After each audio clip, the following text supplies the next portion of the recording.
हरे Krishna. Sorry, आज पता नहीं मेरे लैपटॉप को क्या हुआ है, बहुत प्रॉब्लम कर रहा है। लेकिन अब लॉगिन तो कर दिया, आई होप स्मूथली चले। ठीक है, चलिए शुरू करते हैं। ओम अज्ञानतिमिरन्धस्य ज्ञानञ्जना शलाकया चक्षुरुन्मिलितं येन तस्मै श्री गुरुवे नमः। नमो ओम विष्णुपदाय मेघमद्राजबन्धु प्यारे, नमो ओम विष्णुपदाय।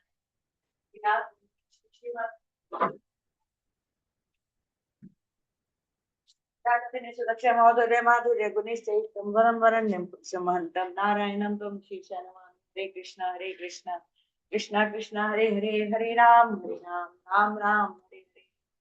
हम लोग यही श्लोक कर रहे हैं और हो सकता है आगे 2-3 दिन और ये चले। एक बार पढ़ लेते हैं, भगवान के वर्ड्स हैं। नेहाभिक्रमो नाशोऽस्ति प्रत्यवायो न विद्यते स्वल्पमप्यस्य धर्मस्य त्रायते महतो भयात्। तारण कर देता महतो भयात्, महान भय से। तो इसका मतलब हम समझ लिए, ये चार साधन है। कर्म का भोग, कर्मियों का भोग है। ज्ञान का मुक्ति है। योग का सिद्धि है। और भक्ति का कृष्ण प्रेम एवं सेवा है। देखिए, मैंने एक चार्ट बना दी ताकि समराइज कर लें। ये मैं ग्रुप में भी शेयर कर दूंगी। ये बहुत क्लियर होना चाहिए हमें। यही होता है कि हम सूक्ष्म और सूक्ष्म बुद्धि में चलते जाएंगे जब हमें ये कंसेप्ट क्लियर हो। अभी क्या सब कुछ रैंडम है, सब कुछ भगवान का सुनते हैं तो सब कुछ एक ही बात है, किसी से भी सुन लेते हैं। लेकिन धीरे धीरे हमें अनन्य होना है, क्योंकि बहुत सारे नावों में, क्योंकि पहले तो जब नहीं पता होता ना तो लगता है कि हमें तो बस भगवान, मतलब कुछ धर्म करना है, धार्मिक होना है। लेकिन रास्ते क्लियर नहीं होते। ये भी इतना, मटेरियल वर्ल्ड में इतनी डाइवर्सिटी है। एजुकेशन आप देखिए, कितनी फील्ड्स हैं। कंप्यूटर एक ले लीजिए, कंप्यूटर में कितनी फील्ड्स हैं। इंजीनियरिंग, दुनिया भर की इंजीनियरिंग है। तो स्पिरिचुअल वर्ल्ड जो बाप है, जो जो जन्मदाता है इस मटेरियल वर्ल्ड का, उसमें कितनी डिविजन होगी। कैसे सब कुछ है। मैं शिव जी को जल चढ़ाऊंगी तो भी एक बात होगी, राम जी का भजन करूंगी तो भी एक बात होगी, हनुमान जी को भी मानूंगी एक ही बात होगी, ज्योति को मानूंगी तो भी एक ही बात होगी, और सोहम करूंगी तो भी एक बात होगी। ऐसा बिल्कुल नहीं होगा। तो इसीलिए हम लोगों को बहुत क्लैरिटी होनी चाहिए। फिर हमारे स्वभाव के अनुसार जो जिस मार्ग में चलेंगे चलेंगे। आना तो देखिए, कृष्ण रे स्वरूप होएगी, जीवेरा स्वरूप होए कृष्णेरा नित्य दास। है तो हम कृष्ण के नित्य दास, कृष्ण के, राम के, मतलब विष्णु तत्व की बात करूं जहां आपका स्वरूप है। सुनर और लेटर पहुंचना है भैया। आप ये हमको देखना है कि हम कितना लंबा रास्ता लेना चाहते हैं, जल्दी पहुंचना चाहते हैं या घूम फिर के पहुंचना चाहते हैं। तो कर्म, जो कर्म होता है उसका साधक कौन होता है? कर्मी होता है, जो कि हम 99% ऑफ द लोग हैं। भक्ति में भी हम लोग भक्ति प्रैक्टिस करें लेकिन कर्मी है। लेकिन उसमें इतना कोई दोष नहीं है, क्योंकि जब हमने भगवान की शरण ले ली ना, तो अब उनकी जिम्मेदारी है कि हमारी चित्त शुद्धि हो। भाई जी ने बोला है, नाथ मैं थारो जी थारो को, थारो जी थारो कोटि कम, मतलब बहुत हार्ड वर्ड यूज किया आपने, लेकिन मैं कामी हूँ, मैं कुटिल हूँ, मैं बहुत ही गिरा हुआ हूँ। जो मैं सब कुछ हूँ, मैं मान लेता हूँ, लेकिन मैं हूँ आपका। तो यही भक्त का हाल होना चाहिए भैया। मैं, मेरे हाथ अपने हाथ में नहीं है मैं बुराइयां निकालूं, मेरे अपने हाथ में नहीं है कि मैं बहुत अच्छा आदमी बन जाऊं। अगर आपको गरज है, मैं आपका हूँ। अगर आप मुझे शुद्ध करना चाहते हो तो अपनी कृपा से शुद्ध करिए।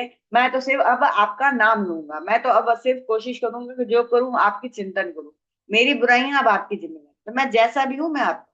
तो जो कर्मी है, जो 99% का लोग हैं, उनका अधिकार होता है जन्म और स्वभाव। जैसे अगर कोई यज्ञ करवाना है, तो उसकी बर्थ भी, जन्म का होना चाहिए, ब्राह्मण फैमिली में होना चाहिए, और स्वभाव भी क्या हो, उसने सीखा हो ये सब। तो उसी तरह से क्षत्रिय, उसी तरह तो कर्मी जो जो भी कर्म करते हैं, उनका अधिकार क्या रहता है, उसका जन्म क्या है, स्वभाव क्या है। साधन कर्म होता है ऑब्वियसली, और साध्य क्या होता है, साध्य मतलब गोल क्या होता है। ये मुक्ति गलत लिख दी है, ये मैं फिक्स कर दूंगी। भुक्ति होता है, भुक्ति, भुक्ति मतलब भोग। अब ज्ञान, ज्ञान का साधक ज्ञानी कहलाता है। अधिकार क्या होता है, चित्त शुद्धि होनी चाहिए। साधन क्या होता है, ज्ञान वैराग्य से वो चित्त शुद्धि करता है। सब कुछ नेति नेति नहीं, ये भी नहीं, ये भी नहीं, सब कुछ रिजेक्ट करता रहता है। साधन क्या, साध्य क्या होता है, गोल क्या होता है, मुक्ति होती है। फिर योग, योग का साधक योगी कहलाता है। अधिकार उसका भी चित्त शुद्धि, चित्त शुद्ध करना पड़ता है। पर जो ज्ञानी है वो ब्रह्म ज्योति में लीन होना चाहते हैं, योगी जो है परमात्मा में लीन होना चाहते हैं। लेकिन दोनों अपनी आइडेंटिटी खत्म कर देना चाहते हैं, क्योंकि उनके हिसाब से सब एक ही है। तो जो साधन है उसका अष्टांग योग करते हैं जो योगी, और सिद्धियां और योग, मुक्ति उनका साध्य होता है। मुक्ति का साधक भक्त कहलाता है। अधिकार क्या होता है, सिर्फ श्रद्धा, और न जन्म है, न चित्त शुद्धि चाहिए, ना बहुत महानता चाहिए। बस श्रद्धा होनी चाहिए कि भगवान है, शास्त्रों के वचन सत्य। मैं नहीं फॉलो कर पा रहा, मैं अच्छा नहीं हूँ, लेकिन श्रद्धा है, तो वो भक्ति का अधिकारी हो जाएगा। और एक बार भक्ति के अधिकारी हुए तो बाकी सब जिम्मेदारी भगवान की है। साध्य क्या है कि भगवान भगवान की हम सेवा करें, एक नहीं होना हमें। वही बात मैंने जैसे बताई थी, हमारे गुरु जी बताते थे, अगर चीनी अगर चीनी खाने वाला ही चीनी बन जाए, जो कीड़ा मिठास ले रहा है चीनी की, अगर वही चीनी बन जाए तो मिठास का रस लेने वाला कौन बचेगा? तो भगवान ही सब बन जाए, तो जो भगवान की सेवा में जो मधुरता है भगवान के साथ।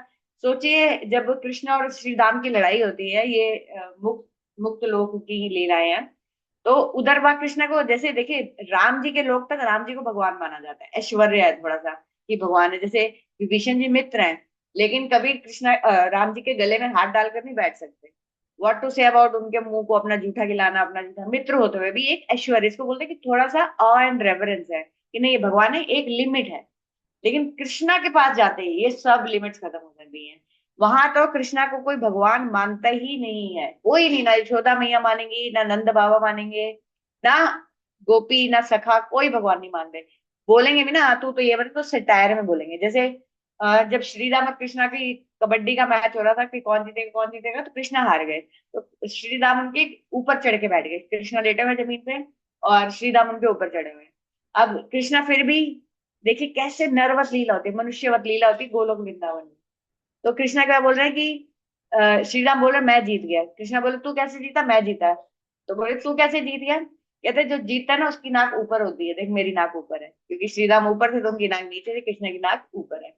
तो इस तरह की लीलाएं भक्ति लोग में हो गए, तो हम लोग तो ये उस तरह से सेवा कर रहे हैं कृष्णा को प्रसन्न। ऑल द टाइम आपको पूछता रहे पूछता रहे पूछता रहे, कहीं आपको घर में आगे जैसे कि जज है, कोर्ट में जा रहे हैं, तो सब उसको पूरा ऑ एंड रेवरेंस से माई लॉर्डशिप, लॉर्डशिप, योर लॉर्ड, ऐसे करके बोल रहे हैं। अब घर जाके बच्चा उसके उनके कंधे पे भी, उनका छोटा बच्चा था उसके कंधे पे भी चढ़ जाता है, उनकी गोदी में भी चढ़ जाता है, तो उनको ऑल द टाइम कोई उनको योर ऑनर कर रहा है, अच्छा लगेगा, वो भी एक ठीक है, वो भी एक पद है, एक रिस्पेक्ट है, लेकिन उसको ज्यादा अच्छा कंफर्टेबल कहाँ लगेगा, ज्यादा वो खुलकर कहाँ जी पाएगा, जहां पर उसको जज की तरह ऑनर नहीं होता, बल्कि एक फैमिली पिता की तरह, बच्चे की तरह, माँ बाप उसको खाना खिलाएंगे, तो इस तरह का आप प्रैक्टिकली करके देखिए, क्योंकि हमारा सब स्वभाव भगवान से ही आया है, तो कहाँ ज्यादा अच्छा लगेगा। तो इसलिए कृष्णा को भी सबसे इसलिए बोलते हैं जो भगवान की पूर्ण अभिव्यक्ति है, पूर्ण अभिव्यक्ति वो कहाँ होती है, कृष्ण रूप में होती है। क्या तो क्योंकि वहां पर कोई वो नहीं है, एक बारी इवन कृष्णा का भी जो द्वारका में रूप है ना, उसमें भी थोड़ा सा ऑ एंड रेवरेंस आ जाता है। जैसे जो वसुदेव और देवकी जी थे, वो पहले भगवान का जब अपीयरेंस हुआ तो उन्होंने पहले प्रणाम किया, इवन जब कृष्णा उनको छुड़वाने आए ना, जब कंस को मार के, तो भी उन्होंने पहले कृष्ण की पूजा की फिर गले लगाया। लेकिन यशोदा मैया कान पकड़ लेती है, पूजा करने की दूर की बात है। तो और जो गोपी हैं, जैसे कृष्णा ने, ये तो मैं कृष्ण की अलग अलग स्वरूप की बात कर रही हूँ। जब रुक्मणी जी से एक बार वो मजाक करते, रुक्मणी जी उनकी वाइफ है द्वारका में, तो बोल रहे थे कि मैं तो ऐसा ग्वाला हूँ, किसी काम का नहीं हूँ, तूने मुझे चुन लिया, तेरे लिए तो शिशुपाल वगैरह क्या क्या लोग आ रहे थे, लेकिन तू अभी भी, अगर तुझे लगता ना कि तुझसे गलती हो गई है, तो तू अभी भी मुझे छोड़ सकती है। रुक्मणी जी ने ये सुना और वो बेहोश होकर गिर गई, क्योंकि वो ये मजाक टॉलरेट नहीं पाई। और यही बात कृष्णा जब गोपियों से बोलते हैं ना, तो गोपियां बोलती है तू निकल जा भी कुंज से, निकल जा भी कुंज से। राधा रानी और कृष्णा की लड़ाई होती है ना, तब तो उनकी जो सखियां होती है वो गार्ड करती है कुंजों को, कि कृष्णा को घुसने नहीं देना। कृष्ण राधा रानी को इतना जब मान चढ़ा होता है, तो बोलेंगी कि मुझे कोई भी चीज काली नहीं देखनी है आज, क्योंकि कृष्णा थोड़े डार्क है। तो जो गोपियां हैं वो काले कपड़े बिल्कुल नहीं पहनती, इवन आईब्रोज वगैरह छुपा लेती हैं, अपने बाल छुपा लेती है, व्हाइट कलर कर लेती है। और कृष्णा अगर वो भीख भी मांगते सखियों की, राधा रानी को छोड़ दीजिए, तो घुसने नहीं देती उनको ऐसा वहां पर। इसीलिए कृष्णा पूर्णतः जो सेटिस्फाई होते हैं ना, वो वृंदावन में होते हैं। इसीलिए कृष्ण, हम कृष्ण की तरफ बायस नहीं है, बस वो भगवान की पूर्ण अभिव्यक्ति है, क्योंकि जहां वो खुल के जी रहे हैं, उनको पूरी टाइम पूजा नहीं जा रहा, उनको अपने माता पिता हैं, उनके अपनी गर्लफ्रेंड्स हैं, उनके अपने बॉयफ्रेंड्स हैं, उनके अपने दास हैं, वहां दास भी है लेकिन वो भी प्रेम पूर्वक दास है, और सखा भी है, तो वहां पूर्ण अभिव्यक्ति हो रही है भगवान की। तो हमारा एम क्या है, वहां जाके उनकी सेवा करना, ये हमारा गोल है। भक्ति योग का अधिकार हमने बात कर ली, जन्म का कोई विचार नहीं है। और बस क्या चाहिए, श्रद्धा चाहिए कि भगवान है, गुरु के वचनों पे विश्वास, शास्त्रों पे विश्वास, और भक्ति ही सर्वोच्च है, ऐसा करके ये भी नहीं है तो भी चलेगा, बस श्रद्धा है ना तो चलते जाओ। तो भगवान भी ये हो चुका है। ज्ञान मार्ग की विशेष व्यवस्था बताई थी कि उनमें पुरुष ही होना पड़ेगा, और वो भी ब्राह्मण कुल में होना पड़ेगा। ले कोई भी सकता है ज्ञान मार्ग को, लेकिन मुक्ति आने से पहले एक, अगर आप ब्राह्मण फैमिली में जन्म नहीं हुआ और पुरुष नहीं बने तो एक बार एक जन्म लेना पड़ेगा मुक्ति से पहले, उनके हिसाब से, ज्ञान मार्ग के हिसाब से। लेकिन फिर हमने बात है कि वो भी नाम जप करते हैं, वो भी मंदिर में जाते हैं, वो भी कीर्तन करते हैं, लेकिन वो सब क्या होता है, एक एक जैसे एक टूल है उनके लिए, वो गोल नहीं है, वो टूल है। जैसे पिता और पुत्र की सेवा तो कर रहे हैं पिता की, लेकिन पिता की संपत्ति के लिए कर रहे हैं, तो भगवान का नाम ले रहे हैं, भगवान विग्रह की सेवा कर रहे हैं, लेकिन एम क्या है कि भगवान की मुक्ति मिल जाए, हमें उनकी सेवा नहीं करनी अल्टीमेटली, भक्ति नहीं करनी अल्टीमेटली। तो इसलिए वहां प्रेम नहीं है। प्रेम कहाँ होता है, जहाँ सेवा होती है। अगर लाभ इच्छा की वजह से तो वो कपट है। फिर ये लास्ट में डिस्कस करें कि शंकराचार्य जिन्होंने ये ज्ञान योग की पूरी फिलॉसफी दी है कि ब्रह्म है, सब कुछ ब्रह्म है, ब्रह्म एक है, शिवो हम ब्रह्मास्मि, ब्रह्मा जी नहीं, ब्रह्म, वो ज्योति जो है। तो ये पांच देवताओं की पूजा करने के लिए बोला उन्होंने, लेकिन ये भी अंतिम लक्ष्य नहीं था, बस मुक्ति प्राप्त करने का एक साधन। यहाँ से हमें बेसिकली शुरू करना था। अरे टाइम ही हो गया ठीक है, आज लेट भी शुरू किया ना, बस 7 बजे, 1 मिनट है, 7 बजे में शेष कर देंगे। तो हे अर्जुन, योग बुद्धि योग, अब बुद्धि योग के भगवान बात करेंगे, दो प्रकार के होते हैं। एक तो जो भक्ति योग होता है, श्रवण करना, कीर्तन करना, जप करना, स्मरण करना, सेवा करना। और एक होता है भगवत अर्पित निष्काम कर्म योग। तो अपने कर्म करना, निष्काम कर्म, निष्काम की मैं इसके फल का अधिकार नहीं हूँ, मैं बस कर्म करूंगा, लेकिन ड्यूटी करूंगा, जैसे मुझे अपने बच्चों को पालना है तो पालना, लेकिन मैं आसक्ति नहीं करूंगा, और अपने सारे जो भी कर्मों के फल है वो भगवान को अर्पित कर दूंगा। तो ये बहुत हाई लेवल का लगता है भी बहुत हाई लेवल का, लेकिन भगवान ने इसको भी इसलिए बुद्धि योग यानी कि भक्ति योग में काउंट किया। लेकिन क्या है, जो पहला है यानी कि श्रवण कीर्तन रूप आदि, ये क्या है, प्राथमिक प्राइमरी है। और जो भगवत अर्पित निष्काम कर्मी होगा ये है सेकेंडरी है, मतलब सेकंड कैटेगरी का है। देखिए सबसे टॉप में दो हम पहुंच गए हैं, लेकिन उसमें टॉप में भी दो डिवीजन है। एक प्राइमरी जो कि श्रवण कीर्तन रूप है, भगवत अर्पित निष्काम। बस अंतर सीख लेते हैं एक बार ताकि थोड़ा सा तो आगे बढ़े कल से, और फिर बाकी कल कंटिन्यू करेंगे, आज लैपटॉप ने गड़बड़ कर दी। तो जो भगवत अर्पित निष्काम कर्म योग होता है, जो कि सेकेंडरी वाला है, उसमें क्या है, उसमें प्रॉब्लम ये हो रही है कि कर्म प्रमुख है। कर्म तो मैं करूंगा, आसक्त नहीं होऊंगा, लेकिन कर्म करूंगा, अपनी ड्यूटीज करूंगा और भगवान को फल अर्पित करूंगा। लेकिन शुद्ध भक्ति योग में क्या होता है कि भक्ति प्रमुख हो जाती है, उसमें कर्म प्रमुख नहीं है। हम करेंगे सारे काम इसलिए भगवान की प्रसन्नता के लिए की जाए। जैसे मैं एक बस लास्ट कोट बताती हूँ, और हर काम, हर विचार, हर भावना भगवान की सेवा बन जाती है। एक बहुत बड़े साधु हुए, गीता प्रेस में वो बुक्स भी उनके, उन्होंने, आपने सुनी होगी, राम सुखदास जी महाराज। उनसे एक लेडी ने क्वेश्चन किया कि महाराज, घर का काम करते करते टाइम ही नहीं मिलता कि हम भगवान का कोई नाम ले या भगवान का जप करें या भगवान का काम करें, तो घर के इतने काम होते हैं। तो उन्होंने क्या बोला कि आज से एक व्रत ले लो कि मैं घर का काम करूंगा ही नहीं। अरे ऐसे कैसे हो सकता है? बोले आज से व्रत लो कि मैं घर का काम करूंगा नहीं, मैं सिर्फ भगवान का काम करूंगा। इसका मतलब क्या है कि मैं जो काम, इसका मतलब ये नहीं कि काम छोड़ दूंगा, इसका मतलब ये है कि अब मुझे खाना बनाना है तो भगवान के लिए बनाना है, मुझे टॉयलेट जाना है तो भगवान के लिए जाना है, ताकि शरीर साफ हो, मैं भगवान की सेवा कर रहा हूँ। मुझे झाड़ू मारना है तो इसलिए मारूं क्योंकि ये भगवान का घर है। बर्तन साफ करूँ तो इसलिए क्योंकि ये भगवान का घर है। तो अब क्या करना है, सब वही काम करने, मैं पैसे कमा रहा हूँ क्यों, क्योंकि मैं फिर ताकि भगवान और भक्तों की सेवा कर पाऊँ। ये जो मेरे साथ मेरे बच्चे भी हैं, ये भी भगवान के दिए हुए हैं, मैंने इल्यूजन में इनको अपना मान लिया है। मैंने थोड़ा मांगा था इनको।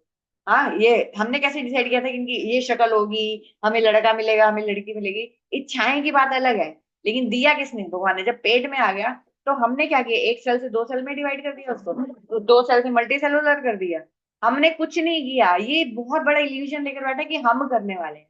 तो उसमें क्या होगा कि अब बस इस बात को समझ जाना, सारे काम करूंगा, पैसे भी कमाऊंगा, घूमेंगा फिरूंगा भी, खाना भी पकाऊंगा, बाहर रेस्टोरेंट में भी जाऊंगा, कोई बात नहीं, लेकिन सारे काम मैं किस लिए करूंगा, ये सारे काम किसके हैं, भगवान के काम। हरे कृष्णा कृष्णा कृष्णा हरे हरे, हरे राम राम राम हरे हरे। कल मिलते हैं फिर।